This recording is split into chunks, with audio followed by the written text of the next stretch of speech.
কারণ স্বামী স্ত্রী এমন একটা জিনিস, একটু বউ যদি একটু ব্যথা পায়, কষ্ট পায়, সে কিন্তু বুঝবে যে তার কষ্টটা কি। সে বুঝতো না, যেভাবে মেলামেশা করতো আমি অনেক কষ্ট পেতাম, কিন্তু পরে অনেক দিন চেষ্টা করছি তা বোঝানোর জন্য। দেখো তুমি যেভাবে আমার সাথে মেলামেশা করো, আমি কিন্তু অনেক কষ্ট পাই, অনেক ব্যথা পাই। সে আমার কোনো কথা শুনতো না, কারণ নেশায় মাতাল হয়ে থাকতো, মানে ওর কোনো মাথার কোনো সেন্সই থাকতো না যে আমার বউ ব্যথা পাইতেছি কি কষ্ট পাইতেছি। মানে এত তার চাহিদা। এভাবে থাকতে থাকতে পরে উনি আবার দ্বিতীয় বিয়ে করে। তারপর আমি ভাবলাম যে যাক, এবার আমি তারপরও একটু বাঁচলাম। বিয়ে করার পর চেষ্টা করলাম যে স্বামী তারপরও যদি একটু ভালো হয়, মানে ওর সাথে যেভাবে থাকতো আমার সাথেও সেইভাবে থাকতো। কিন্তু আমার মতো সবাই না। আমি যেভাবে ওর মেলামেশা করা সহ্য করি, মানে ওর অত্যাচারগুলো আমি সহ্য করি, কিন্তু আর একটা মেয়ে সহ্য করতে পারবে না, কারণ ওদের নেশার তালে থাকে, মাতাল।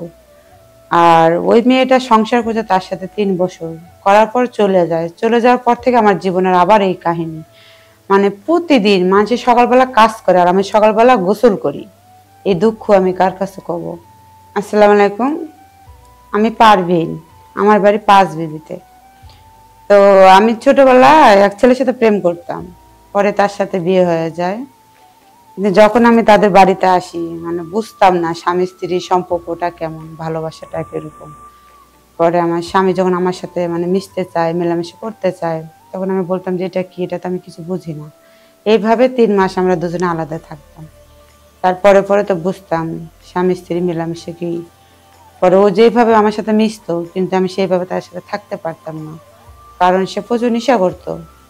আর যারা নেশা করে তারা তো জানেন সে কিরকম হতে পারে। মানে এমনভাবে মেলামেশা করতো, আমি মানে সহ্যই করতে পারতাম না। তারপরে ওইভাবে থাকতাম। এইভাবে থাকতে থাকতে আমার প্রথমে একটা বাচ্চা হয়, মেয়ে। মেয়ে হওয়ার পর আমরা ঢাকায় চলে আসি। ঢাকায় চলে আসার পর আমরা চাকরি করি। চাকরি করার পর যে না তোমার লাঞ্চের সময় দেয় 1 ঘন্টা, সেই 1 ঘন্টার সময় আমি বাসায় আসলেও আমার সেই জড়ায় ধরে। মানে ও সকাল বিকাল সারাক্ষণ মানে শারীরিক সমস্যা বলতে কেমন, মানে সারাক্ষণ আমার কাছে পেতে চাই। কিন্তু একটা মেয়ে সবসময় তো এগুলো তার পছন্দ করে না, যেহেতু আমি চাকরি করতাম, ডিউটি করতাম, আমি তো একটা মানুষ। সে কিন্তু বুঝতো না, তারপরে ওইভাবে থাকতো। আর যখন সে থাকতে চায় আমার সাথে মেলামেশা করতে চায়, 1 ঘন্টা 2 ঘন্টা 3 ঘন্টা। আর একটা মেয়ে মানুষকে এইভাবে তাকে সময় দিতে চায় চায় না। সে চায় 5 থেকে 10 মিনিট, হাইস্ট হলো 15 মিনিট, না হলো 50 মিনিট, এর বেশি তো আর না। তারপরও আমি স্বামীর সাথে এইভাবেই থাকতাম। যেহেতু আমার স্বামী, আমি এতদিন সংসার করতেছি, যেহেতু আমি প্রেম করে তার বিয়ে করছি।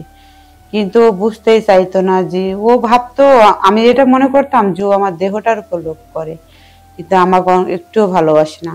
কারণ স্বামী স্ত্রী এমন একটা জিনিস, একটু বউ যদি একটু ব্যথা পায়, কষ্ট পায়, সে কিন্তু বুঝবে যে তার কষ্টটা কি।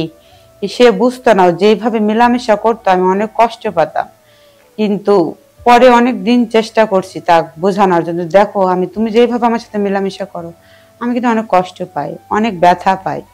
সে আমার কোনো কথা শুনতো না, কারণ নেশায় মাতাল হয়ে থাকতো, মানে ওর কোনো মাথার কোনো সেন্সই থাকতো না যে আমার বউ ব্যথা পাইতেছি কি কষ্ট পাইতেছি। মানে এত তার চাহিদা। এভাবে থাকতে থাকতে পরে উনি আবার দ্বিতীয় বিয়ে করে। তারপর আমি ভাবলাম যে যাক, এবার আমি তারপরও একটু বাঁচলাম। বিয়ে করার পর চেষ্টা করলাম যে স্বামী তারপরও যদি একটু ভালো হয়, মানে ওর সাথে যেভাবে থাকতো আমার সাথেও সেইভাবে থাকতো। কিন্তু আমার মতো সবাই না। আমি যেভাবে ওর মেলামেশা করা সহ্য করি, মানে ওর অত্যাচারগুলো আমি সহ্য করি, কিন্তু আর একটা মেয়ে সহ্য করতে পারবে না, কারণ ওদের নেশার তালে থাকে, মাতাল। আর ওই মেয়েটা সংসার করছে তার সাথে 3 বছর, করার পর চলে যায়। চলে যাওয়ার পর থেকে আমার জীবনের আবার এই কাহিনী। মানে প্রতিদিন মানুষের সকালবেলা কাজ করে আর আমি সকালবেলা গোসল করি। এই দুঃখ আমি কার কাছে কব? কিন্তু আমার আর করার কিছু ছিল না। তারপরে অনেক চেষ্টা করলাম সংসারটা আগলে রাখতে। 13 বছর সংসার করার পরে স্বামীর আমি ডিভোর্স দিয়ে দিলাম। কারণ আমি একটা মেয়ে মানুষ, আমি চাইতাম না আমার স্বামীর সংসারটা নষ্ট হয়ে যাক, যেহেতু আমার একটা বাচ্চা আছে। কিন্তু আমার করার কিছু ছিল না। ও যেভাবে মেলামেশা করে, মানুষ কখনো এইভাবে করে না। ডিভোর্স দেওয়ার পর আমি আরেক গার্মেন্টসে যাই, চাকরি করি, ওখানে থাকি। থাকার পর আমাকে অনেক মানে হুমকি দেখায়, এই সেই। পরে আবার তার কাছে চলে যায়। তাহলে আমি বুঝাই যে দেখো আমি তোমার সংসারে থাকতে পারি একটা কারণে। উনি বলতো যে কি, তুমি যে দিন রাত 24 ঘন্টা আমার শরীরের উপর নির্যাতন করো, আমি তো তোমার ঘরের বউ, কখনো স্বামী করবো না এটা যে আমার ঘরের বউ কষ্ট পাক। হ্যাঁ, আমি বাহিরের না, আমি ঘরের বউ। তুমি সেইভাবে আমার সাথে সম্পর্ক রাখো, মেলামেশা করো। কারণ আমি তো তোমার বাচ্চার মা, তুমি তো আমাকে একটু দয়া হলে বুঝবা। কারণ তুমি আমাকে রেখে বিয়ে করছো, তুমি যে এত ভালোভাবে থাকতে পারতা, মিশতে পারতা, তাহলে তোমার দ্বিতীয় বউ চলে যেত না। আর আমি দেখো তোমার বড় বউ আছি, কিন্তু এইভাবে আর কতদিন চলবা? আর আমার তো ধীরে ধীরে বয়স হবে না? তখন এগুলো কিন্তু অনেক সময় মানে সমস্যা দেখা দেয়, যেমন কোমরে ব্যথা, পা ব্যথা, মাথা ব্যথা, অনেক কষ্ট। হ্যাঁ, উনি থাকতো, অসুস্থ হতাম, চিকিৎসা করতো, কিন্তু এটা ভাবতো না যে এই যে আমি থাকতাছি, মিশতাছি, চলতাছি, নেক্সট টাইম আমার বউ যখন একটা সমস্যা হয়, এটা ভাবতো না। ও চাইতো ওনার মনের চাহিদা মেটাতে, এত ভালোবাসতো আমার। কিন্তু এটা ভালোবাসা বলে না, এটা শুধু সে দেহের উপর লোভ করতো, কিন্তু আমার না।